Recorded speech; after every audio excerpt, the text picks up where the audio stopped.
ran 125 in a row. And then he ran the Boston after that. 7-time Muay Thai world champion. He had a fight in Vegas and he ran a marathon in the morning and then he knocked the guy out in the third round after. Holy shit. Hey everybody, welcome back to the Quitproof podcast. Today we have a very special guest. His name is Bryan Crum. He has a new book out called Neighbor Love Yourself. And Bryan does something that you just don't run across every day. Bryan, thanks for being on the show. We really appreciate thanks, it. Tom. Appreciate the opportunity. Thrilled to talk with you. Yeah, I think what you do is just so important and unique. I wanted to share it with our listeners. Also, the content of your book, because of what you do, I think is really, really important.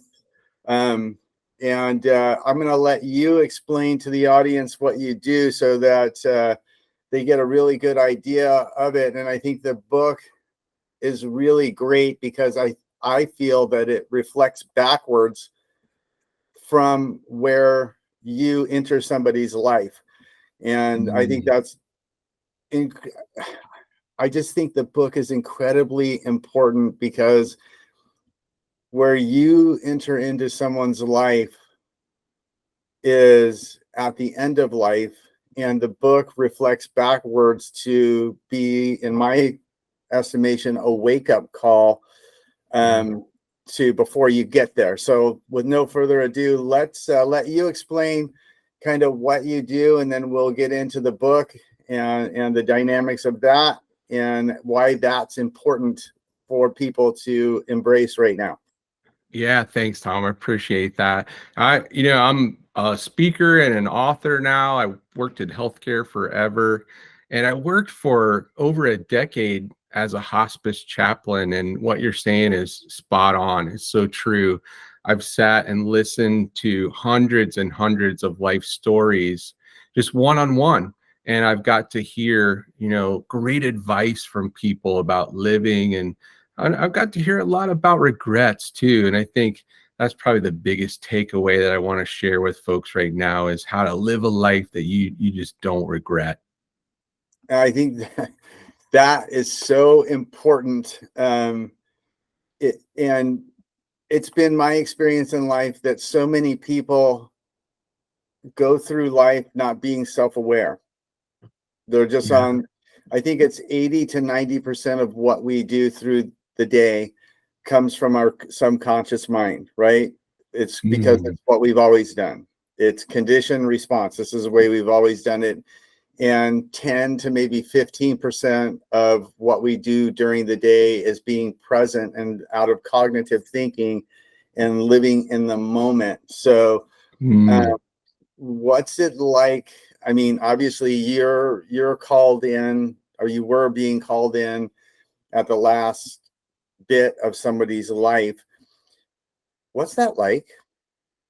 It's really it's a privilege, because a lot of times you're invited into someone's living room or their bedroom, and sometimes it's a hospital room, but more often than not, these folks end up going home from a hospital, or they're in their intimate space in their house, and so they invite you in this space.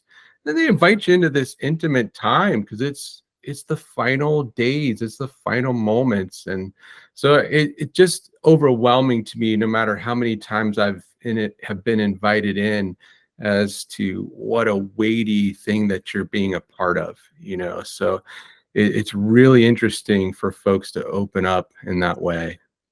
And is there anything typical about it, or is it very unique, like every single time? Is it,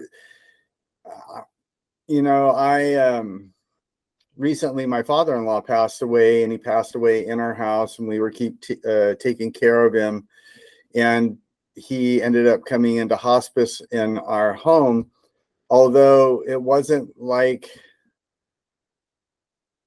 it was you got called. He was like telling us about his life and his legacy, and he came into hospice in our house and almost immediately became unresponsive and ended up passing away that way. So I didn't really get to experience that. So take us through what typically happens. You come in and then what? Yeah, so I spend a lot of time just getting to know people as much time as I can. Like you said, Tom, a lot of times time isn't there. It's slipping fast, but as much as I can, I want to get to know folks. What was your life like? What was your family like? And some of those stories are so beautiful, and people have a lot to tell. So a lot of times you're just listening, and then some of those stories, they're not so nice, because we all live lives they are what they are. None of us are perfect, and so you get all of that. None of that improves at the end. We take everything with us to the end, and so all that baggage, all the good and all the bad, ends up right there at the end. And so a lot of times I'm just listening, getting to know folks, and then once you build a little bit more of a relationship, you're able to help with some of the questions they might have, or some of the things they might want to talk about before their time has ended. Do you find, and this is just me being curious, do you find that most of the people that you come in contact with in that particular setting are afraid to die, or are they at peace, or I'm kind of curious about that. I mean, Yeah. as we're living healthy beings, I think it's maybe across the board of people like completely fearful of that, or people are okay, are at peace with that. How is it hmm when they're typically, is there something that's typical, or is it all over the map, or what's it like? That I would say is all over the map, and it's all about how you lived, and for folks that lived and found belief and hope, and, did the things they wanted to do during life. There are a lot of people that get to the end and they do feel that peace. They are okay. They're like, I did everything I wanted to do. I had a great life. I'm ready, and then the other end of that obviously is there's folks who are like, I didn't even start some of the things I wanted to do, and I'm not ready, and I am afraid. And so yeah, it's very much all over the map, as far as whether you're ready or not, whether you're content or not. And obviously a lot of it comes down to just how you lived and your faith. Isn't that interesting and cliche-ish, right? And I know it's a cliche to like live each day as if it were your last day, but kind of what you just articulated is true. hmm Like, don't put it off till tomorrow. Yeah, I've heard it said. It's an interesting thing. I just am really meditating on this, I guess, this week. But I heard this quote about the cemetery being the wealthiest place on earth, because it's filled with all of these dreams and all of these plans that people wanted to give and share with the world, but they didn't, and they took them with them to the grave. And you think through that list, like there's businesses that were never started that a lot of us would have benefited from. There's books that we never got to read because the people never wrote them. There's songs, name a goal, and there's so many things of value that we didn't we didn't share them with the world because we took them with us to the grave. And so I'm kind of stuck on that. I want to do more of the things that I am good at, more of the things that just help people, and I want to share them now before I get to the end of my story. I want that to sink in to people. I really do. I want that to sink in, that what you just said is just so profound. I want it to sink in, and I want to restate it, that the graveyard is a treasure trove of things that could have been, Yeah. And don't leave anything on the table, listeners. And I know that I live my life that way. Mhm. I'm not leaving anything on the table whatsoever. So I think that is so profound, such sound advice, not to leave anything on the table. Don't live a life having lived it, having something undone. Get out there and do it. Um, And it kind of comes back to, a little bit of Quitproof, right? Yeah, Be for Quitproof, sure. man. Get out there and get it done. Don't quit on yourself. Don't put it off till tomorrow. Uh, get it done today. We never ever know. Mm. Bryan, I want to know, what's it like when you leave a person that is literally in their last moments of life, or they've passed in front of you? What's that like when you leave them? Is it surreal? Give us a sense of what that's like. What is it like when you walk? We know what it's like when Mhm. you walk into the room.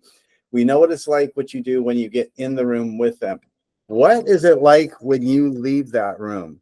Mhm. What is that like? What is the feeling? Take us through that. What's it like when you leave that Sure. room? Yeah, I mean, a lot of times it's not a a spectacular event, I guess I would say.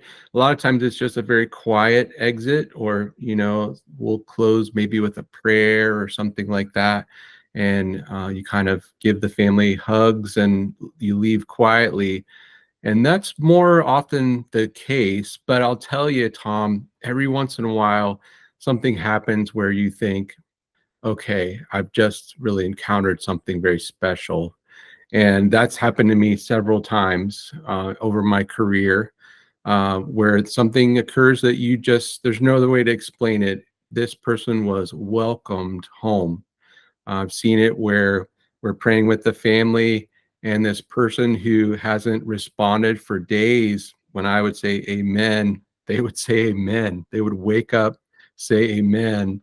And Wow. then I've watched people hold their hands up and reach for someone. I've watched people say hello to spouses that died years prior. I just think sometimes there's a thin curtain that separates this life and the next. And every once in a while, we get a peek behind that curtain. And if you're asking personally, I'm here to tell you that there's a welcoming home. I don't know if it's an angel or a bunch of angels or Jesus himself. I don't know. All I can tell you is every once in a while we get a peek behind the curtain, and God welcomes us home. Okay, so wow spelled backwards, wow, is all I can spit out of my mouth. So what you're saying, and what I'm interpreting what you're saying, is that there is something behind the curtain. There's definitely something behind the curtain, and it makes sense. You think this through. I've had a lot of time to think about it, but we're worth so much. We were made so valuable, and then my faith tells me Jesus died for me. So if we're worth that much, when our story ends, it doesn't end there. There is this next part where all of the value that God placed inside of us, the price he's paid for us with the life of Jesus, that is made evident when he welcomes this valuable being home after this earthly life is over. So that's interesting that you say that, because we go through life, for example, okay, we finish high school, and the cliche is, oh, you're opening up a new chapter of your life. Yeah. You get married. Oh, there's a new chapter of your life starting there. Definitely when you have children, right? You're definitely starting a new chapter of your life. When you get married, you're starting a new chapter of your life. Are you saying that when you die, in your opinion, since we're energy and we can't be destroyed, we can only transform, are you saying that, in your opinion, that death is starting a new chapter of your life? I think so. Or at least death marks the end of the physical chapter and Okay. opens the door to the spiritual chapter. Which is But still a new chapter. I mean, absolutely. okay. Yeah. I've seen it firsthand. Definitely in this book, you can read about an instance of that in full detail. But I'm here to tell you that there is a warm welcome waiting for us after this chapter is over. That's inspiring. That's good to hear, especially Yeah. from somebody that has your perspective on it, which I thought was so special about having you on the show is like I said at the beginning, like you don't run into people like you every day. Like this is Mm, a very unique perspective on life that you have because of where you typically enter into somebody's life.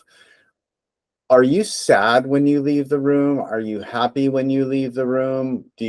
What's the feeling inside Bryan when he leaves the mm. room? Is there a normal feeling? Is it different each time? What's that like? It's different each time. And I'll be honest with you, Tom, it can take its toll on you over the years. There's a reason I took a break from that after a decade. But I uh, can imagine. you definitely, there are times when you're celebrating with the family because you've witnessed this welcome home moment. And then there's times where it was sad, and it was heartbreaking. And then there's all the times in between, different degrees. So yes, it's a very big roller coaster of emotions. Yeah, and it must always be intense. And I think that's where you're saying, like, I had to take a break after 10 years of doing it because I mean, you're literally most arguably entering into somebody's life at, if not the most intense time in their life. I can't imagine that it wouldn't be the most intense times in somebody's life. And I can't Mm, imagine the emotional drain on you being involved with that process would be. So that's why I wanted to ask the question.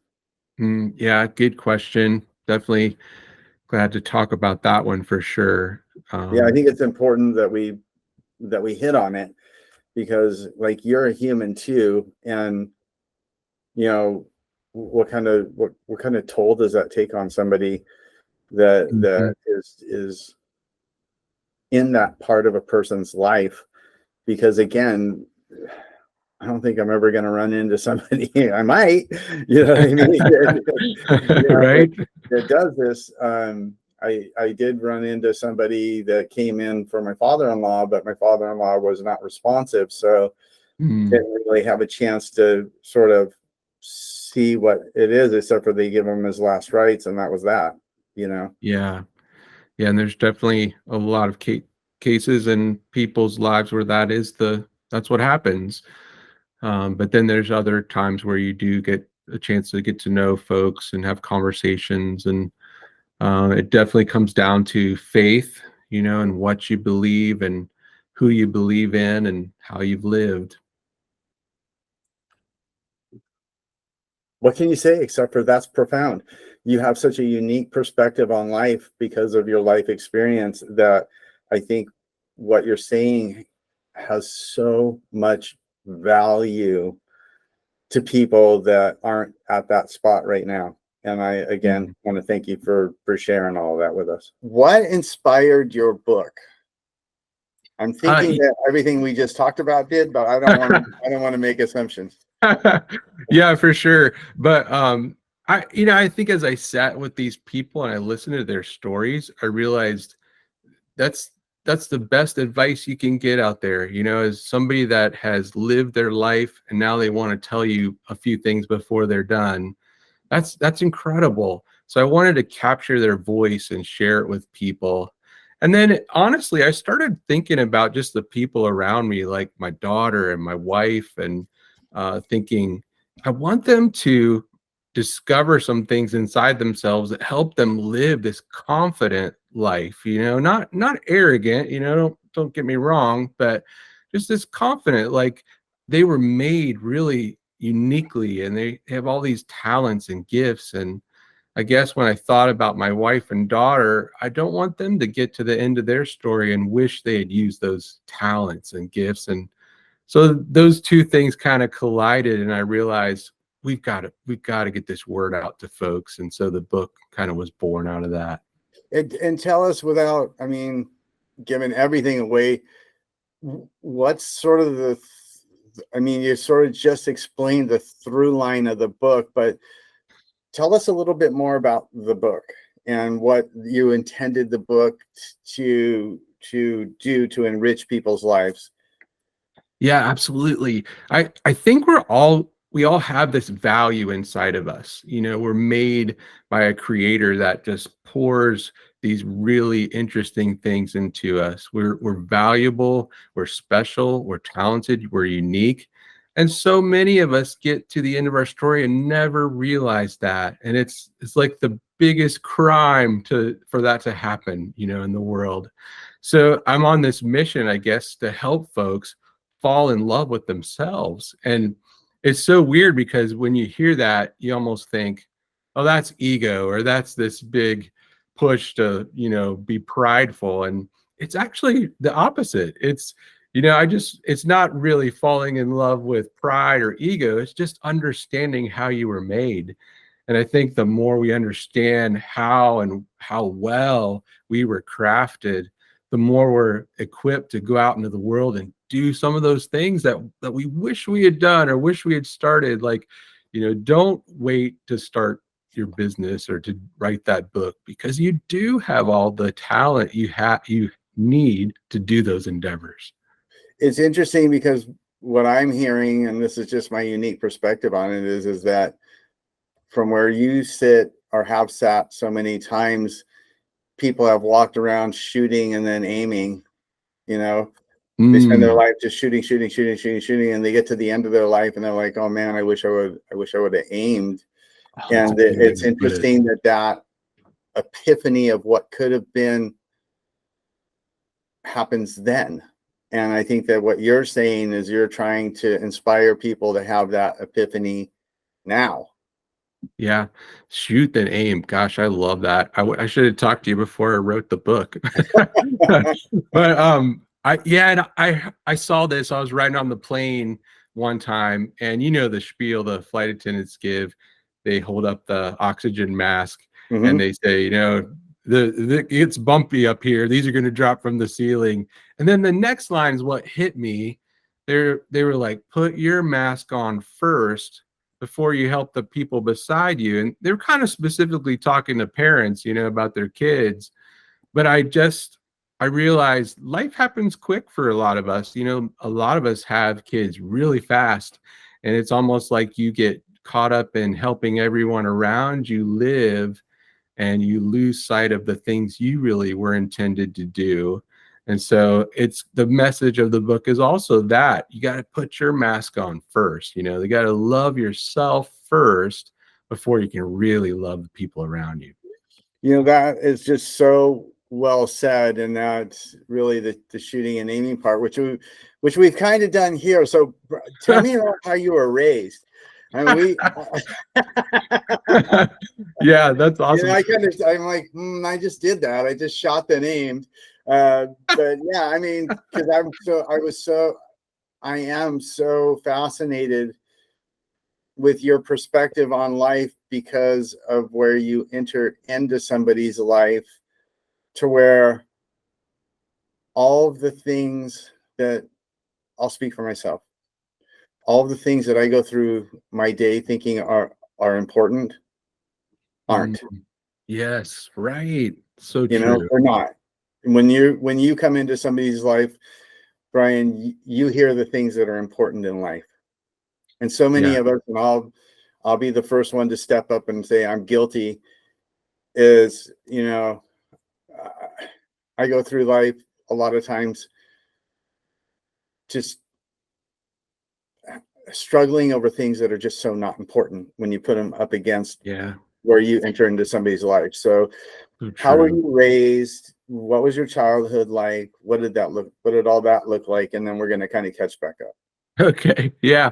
I'm a military brat. So that tells you a lot because we lived all over the world. You know, I lived in Japan for a while, and we've been to Korea and the Philippines and just all over the United States. I think we were counting up, and I had 13 different schools from kindergarten to senior high.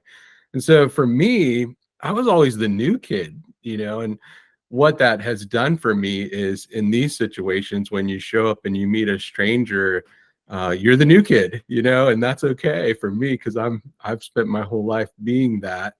So showing up at somebody's door, getting to know them quickly and trying to build some rapport is just right up kind of my alley.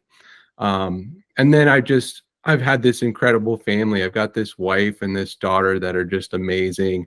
And so I know what a good family does for you. And so sometimes when you run into another good family, you can talk shop about that. And when you run into one that's had trouble, you just have this special place in your heart, like, I know what you were supposed to get. I know Yeah. what you didn't get. And so let's talk about that, So I'm kind of a product of those kind of things. What were your parents like? And so, I mean, obviously, what branch of the military too? Yeah, my dad's retired Air Force. Okay. So, and being the new kid, you're also the new family. So your mom, your dad, and in my case, a sister, that's your friend, for a Oh, yeah. while till you meet some Yeah. other folks. So we were a pretty close foursome for sure. And dad had some incredible jobs. He flew the Joint Chief of Staff for a while on their plane called the Speckled Trout. He once flew with Nixon, and has a great story about playing a game of hearts with the first lady on the plane Oh, ride. wow. So he's had just this amazing career, and a retired guy. So he was in it for a lot of years. So What got you into the ministry and becoming a minister, if that's the right word for it? yeah, it's so funny. Like some of the things you think change your life that you never would expect. For me, it was my mother-in-law saw an ad in the newspaper for a chaplain job, and she cut it out and handed it to me and said, I think you'd be good at this. And it was kind of one of the things where you're like, huh, maybe she's right, So, and that's how old I am, I guess, is newspaper ads were the way you got jobs, right? But, but sometimes I think those little things, like those little nudges, I don't know what prompted her to say, I'm going to cut this out and give this to Bryan, So I'm kind of sensitive to, man, if I ever have those little nudges, I want to do that, I want to act on those because it might be a career starter for somebody. So when you got into the ministry, did you immediately feel that was your North Star, that was your compass and your catalyst to life? Like you had a direction in life. Did you immediately dig into that? And did you feel like at that point in your life, you had your compass pointed in the right direction? Yeah, very much. Like I think sometimes when you do something that you're good at, even if you didn't know you were good at it, that was my case. I didn't know I had a talent to sit down and talk with strangers, Mm-hmm. But I think when you discover something that you're good at, do more of those things. The more we do the things that we're good at, I'm convinced the less regret you're going to have later, because I think that goes back to this is how you were made, this is how you were raised. Yeah, and in fact, in the Quitproof program, the very first section of it is the compass and catalyst, where we help people figure out what their North Star is or their mission statement for their life.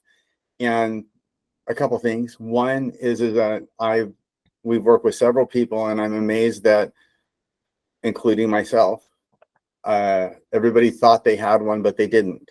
They couldn't boil it down into a sentence or two. For example, mine is to become the best integrated version of myself that I can become in my lifetime in service to others.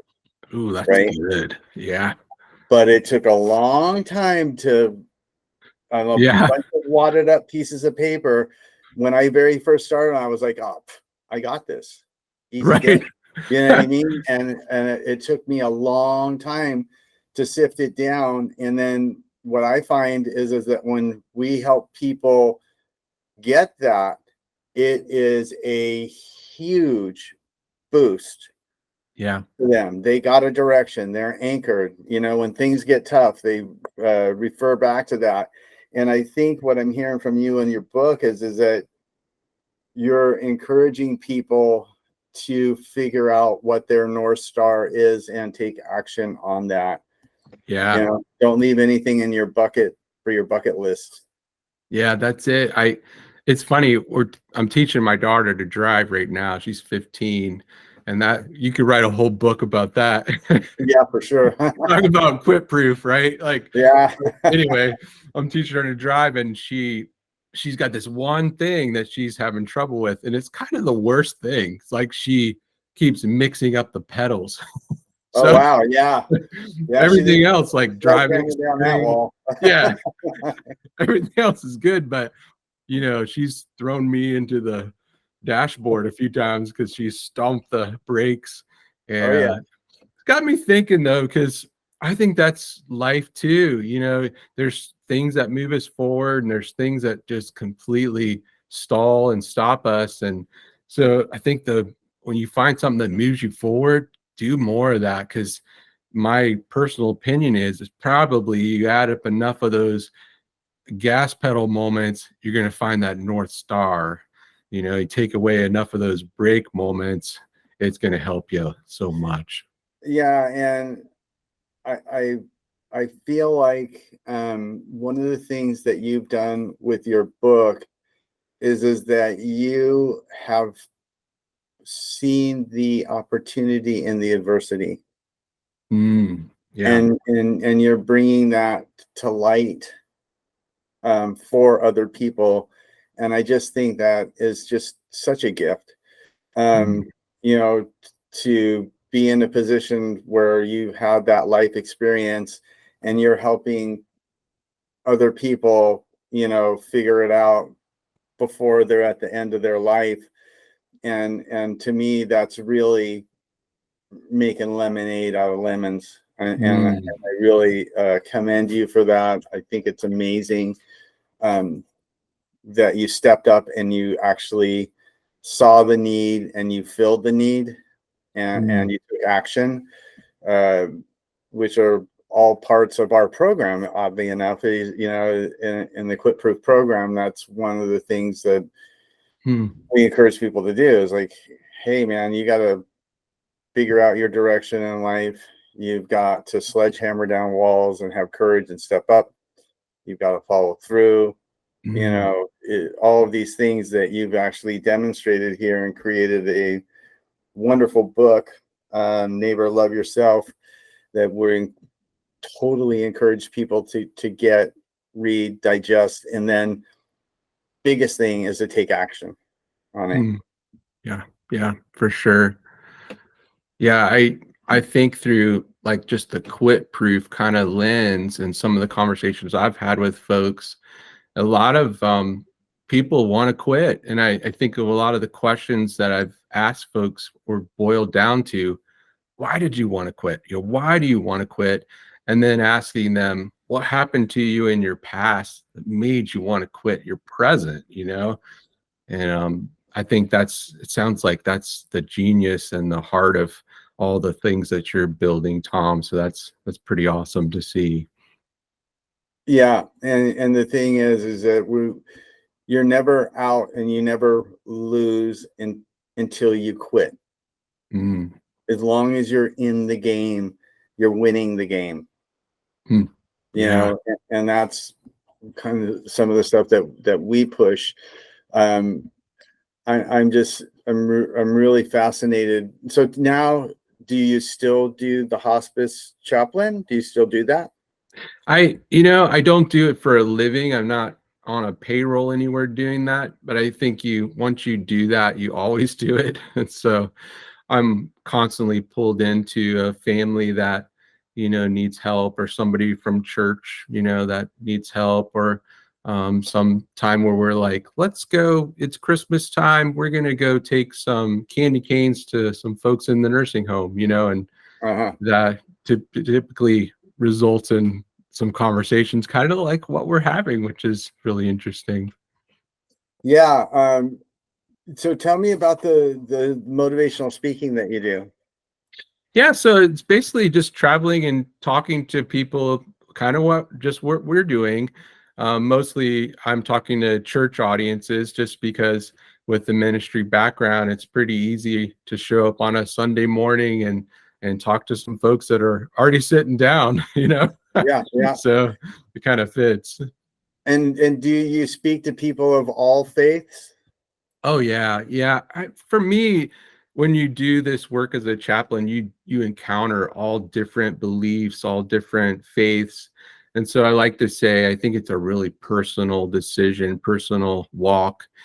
For me, it's Jesus. And if that's the same for you, we probably got a lot to talk about. And for some folks, it's not, and we can still talk, that's okay. Mhm. There's still some common ground I think we can find. But yeah, for me, when the conversation turns to Jesus, it's like, okay, get comfy, let's talk. Yeah. Yeah. Okay. So are you planning on writing another book, or what is you're an author, you're a writer, or is there something else on the burner, so to speak, or the agenda? Yeah, I discovered that I am a writer through this process. And so the book, you probably know, I'm sure you do actually, it takes a while once you actually write it for it to materialize into the world. So I've spent all those months, I've just kept writing. And so there's a lot more stories I've got to share with folks. And I think the ones that are in this book, they're funny and they're really thought provoking, and they definitely are the gas pedal to move you forward. And so once you do that, it's kind of an adrenaline thing. I'm hooked. I want to tell some more of those kind of stories. So Yeah, I think it's amazing. For me personally, I hired a ghostwriter. Oh, well, I hired a writer. I want to say a ghostwriter because she's not behind the scenes. But I hired a writer, and what I did was I just puked my life story out. We had a guy kind of take that and put it into format, and then turn that over to the writer. And I learned working with her what a gift writing is, and then getting the book to the shelf, so to speak, or the virtual shelf is another yeah, problem, yeah. right? And so the fact that you're doing it all is really amazing. And I have such a greater appreciation for a person that has the ability and the talent to write than I did before this. I tell you, it's Oh amazing. gosh. Yeah, and I've had some coaches, nobody does it by themselves, I don't think, but I had some coaches along the way, and they were the kind of folks where you're like, well, I thought I knew what I was doing, but I guess not, so, and you just keep going, it's quit proof, right? Just Yeah. keep going, and eventually you'll get something. What advice do you have to somebody that wants to write a book or wants to climb a mountain, and I think I know the answer to this, but I'm going to let you say it, wants to go on the trip of a lifetime or whatever it is? What is your advice to somebody? It's kind of all the same. For the book, I guess the advice is start with a small step. Certainly, that old adage, you can hike a mountain, it starts with one step, or a marathon begins with one step. But the book is that way too.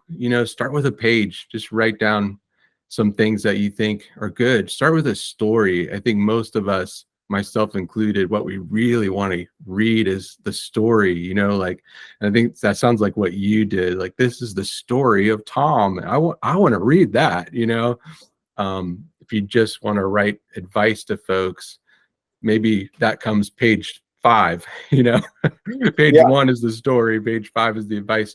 But start with page 1, start with a few words, and I think you're going to discover if writing is your gas pedal or your brake. And if it's your gas pedal, keep writing. If maybe that's not your gas pedal, you'd be a great one for advice. Find somebody who it is, and that's okay. Yeah. 100%. I'm asked in interviews all the time, like, how do you run 121 marathons in a row? And it's interesting because you just hit on it, but I think it's worth restating. As I said, I put one foot in the other front of the other, and I push real hard till I get there. And they're like, really? And I'm like, yeah, you break it down to one step at a time. You take one step, then you take another step. Like when I do motivational speaking, I tell people, you want to be able to achieve any goal, I can teach you in less than 5 minutes. Would you be interested in that? Of course, everybody's interested. I'm like, okay, stand up. I'll stand up. I said, take one step. Now That's good. and remember, what's your big why, right? Get your why in place. Take one step. Now repeat your why to yourself. take another step. Repeat your why to yourself, take another step. And then Love that. just keep doing that and keep repeating that, and you will accomplish anything that you want to accomplish. Just make sure that what you want to accomplish is really, really, really, and if I didn't say really, really important to you, right? Because you will be challenged in ways that you could never imagine. But if your why is strong enough, the how, you'll figure it out. Just take that step. Mhm. Right? That's powerful. And that, gosh, Yeah. there's some big whys, aren't there? Like those are absolutely, that's gas in the tank. Yeah. And to your book's point, love yourself enough to figure out what your why is and take that step. Don't put it on the shelf and just wait and then wish you would have done it. And That's now great. there's no way that you can do it. And what is obviously I would think that the emotion for people that haven't done that is remorse. What is it? What's the emotion like? Can you take us through that for somebody that says to themselves, God, I wish I would have done that, but I didn't. You know what I mean? What's their emotional state like? Yeah, those can be really hard conversations because regret's just so powerful. The instead of going after your I or your why, you're left with the I wish, I guess, if you had to boil it down. And I wish I'd done this, or I wish I'd said that. And those are hard things to tackle with folks. They can be really emotional, they can be really tough, especially near the end. So it's kind of my why, to tell folks, don't leave it on the table, because I've seen that regret so heavy on folks. Oh, I can imagine what it would be like actually being there and experiencing that emotional regret with them would be like. Now, what would be 3 things that you would tell somebody to do so that they don't wind up in that spot at that particular time? That's a good question. Don't wait. That's definitely number one. We're kind of dancing with it right now. Like, take that first step. Like, don't wait. Do something now, because I think if you take a step like today, like push stop on this podcast when it's done and take a step right now, and it might be a really small one, but it's worth it, because that one step's going to get you started. So number one is don't wait. And then I think number two, a lot of us don't think we have anything to share. We don't think that we have anything worthwhile to talk about or to chase. And that's just not true. And so number two would have to be, we've all got something to share. We've all got something that's worth chasing after, because I guarantee you, you're going to run a marathon and it's going to motivate me, who hasn't run yet. So we've all got something to share. So definitely keep that one in mind. And then I think the other one is, say the words that you need to say to people. Like, I think there's some words we kind of hold back, and they take some courage to say sometimes. A lot of times it's something like, I love you, or I'm sorry, or I wish I had treated you better, something like that. And they can be hard. It's hard to say that for some reason, but it's worth it. So that'd be number three, is say those words that you need to say to folks. Yeah, and it comes back to, don't leave anything on the table. I think we all walk around with the assumption that we're gonna. I know I do.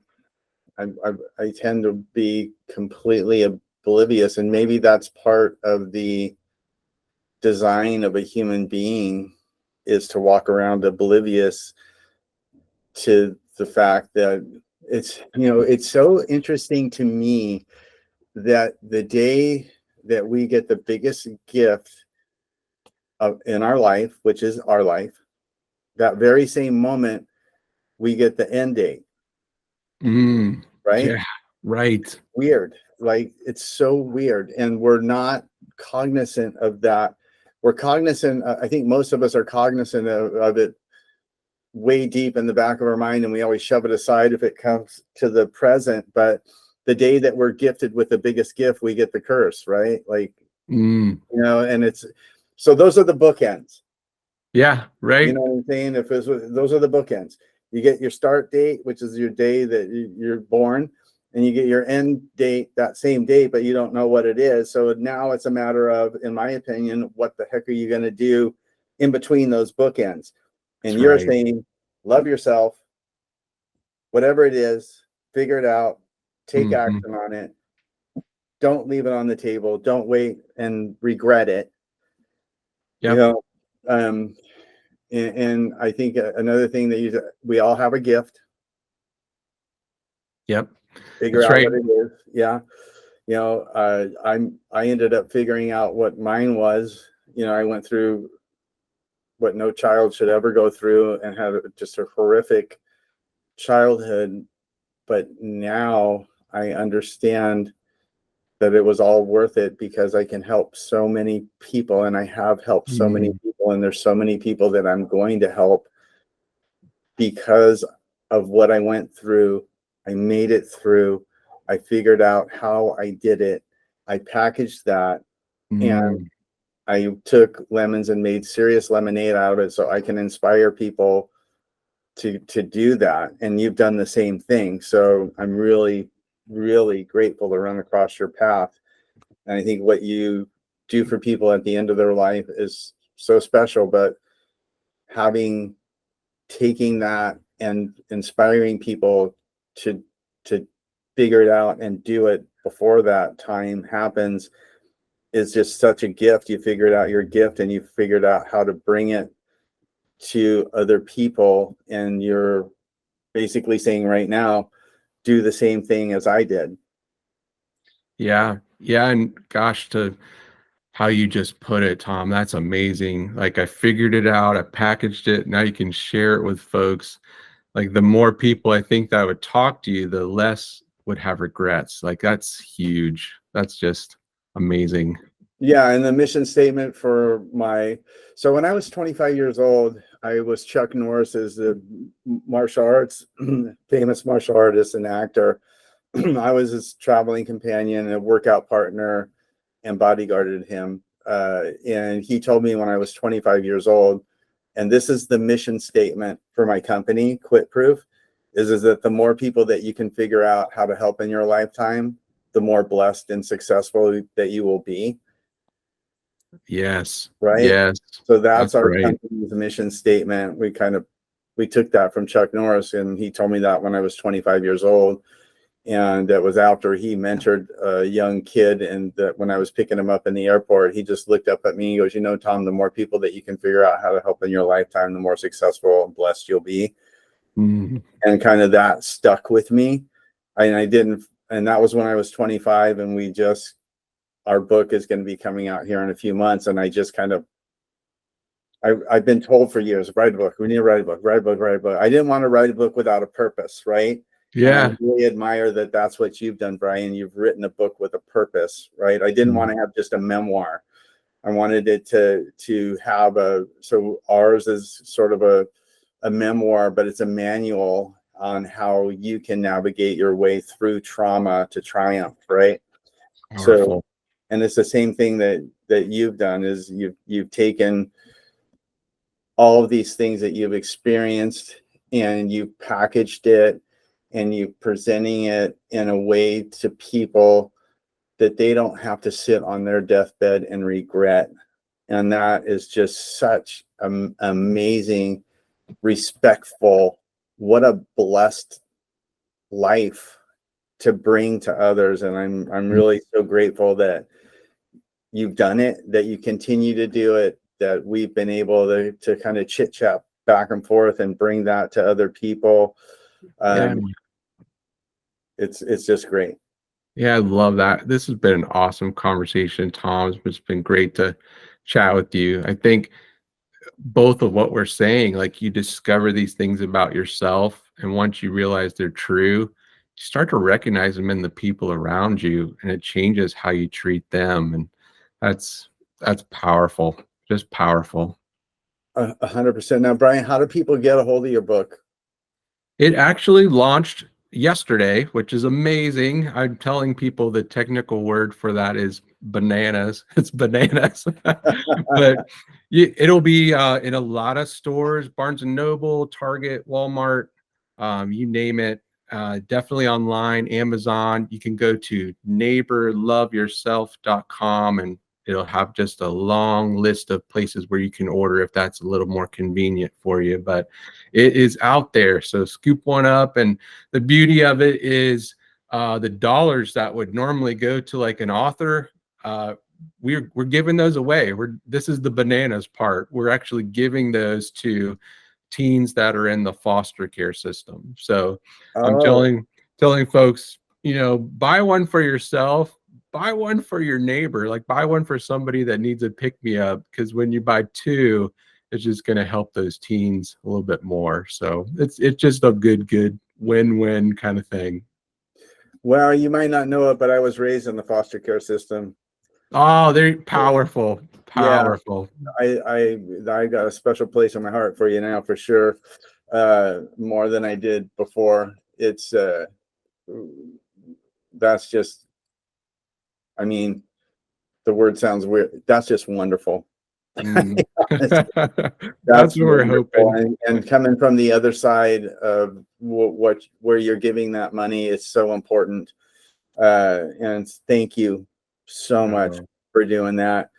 Thank you for being on our podcast. Thank you for sharing your story. Thank you for being you. Thank you for stepping up. You oh. know, I admire you so much. Is there anything else that we don't want to leave on anything on the table here? So I love it. No, I'm so honored just to be on your show, Tom, and to talk with you. It's just always awesome to encounter somebody who's doing life so well like you do. So inspiring. Appreciate much that. appreciated. Now, people can find you at neighborloveyourself.com. Is that where people find you? Yeah. There's a link to me there too. Obviously, we're featuring that book right now, but you can certainly track me down that way too. So Okay, what's another way to track you down? my name, Bryan Crum. It's spelled with a Y. I think that's the way Brian's supposed to be spelled. That's just my personal take on it. But Bryan with a Y, Crum, CRUM.com. If you're looking for a motivational speaker, Brian's your man. If you're looking for a great book to motivate you to not leave anything on the table, Neighbor Love Yourself is your book. And again, super grateful that we had you on. When you write your next book, please let us know. We'd love to have you back on. And Awesome. keep sharing the gift of what you're doing with other people. It's just so valuable and so necessary in the world that we live in today. And again, we're really grateful, and thank you so much for being on with us. Thanks, Tom. Thank you so much. If you like this video, hit that subscribe button and share this with some of your friends.